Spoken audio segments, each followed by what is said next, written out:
बहुत पुरानी बात है। किसी घने जंगल में एक तालाब था जिसमें ढेर सारे मेढक रहते थे। उन्हीं में एक मेढक अपने 3 बच्चों के साथ रहता था। वो सभी तालाब में ही रहते और खाते पीते थे। उस मेढक की सेहत अच्छी खासी हो चुकी थी और वो उस तालाब में सबसे बड़ा मेढक बन चुका था। उसके बच्चे उसे देखकर काफी खुश होते थे। उसके बच्चों को लगता कि उनके पिता ही दुनिया में सबसे बड़े और बलवान हैं। मेढक भी अपने बच्चों को अपने बारे में झूठी कहानियां सुनाता और उनके सामने शक्तिशाली होने का दिखावा करता था।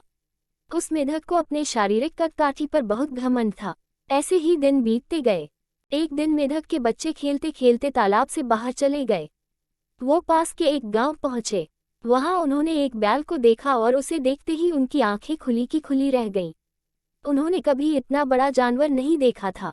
वो बैल को देखकर डर गए और बहुत ज्यादा हैरान हो गए। वो बैल को देखे जा रहे थे और बैल मजे से घास खा रहा था। घास खाते खाते बैल ने जोर से हुंकार लगाई। बस फिर क्या था, मेढक के तीनों बच्चे डर के मारे भागकर तालाब में अपने पिता के पास आ गए। पिता ने उनके डर का कारण पूछा। उन तीनों ने पिता को बताया कि उन्होंने उनसे भी विशाल और ताकतवर जीव को देखा है। उन्हें लगता है वो दुनिया का सबसे बड़ा और शक्तिशाली जीव है। यह सुनते ही मेढक के अहंकार को ठेस पहुंची।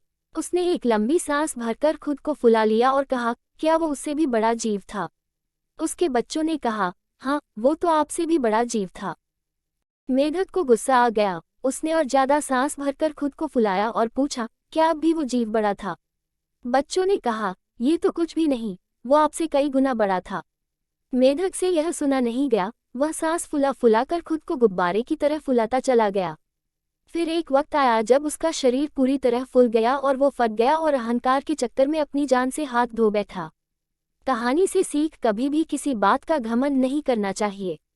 घमंड करने से खुद का ही नुकसान होता है।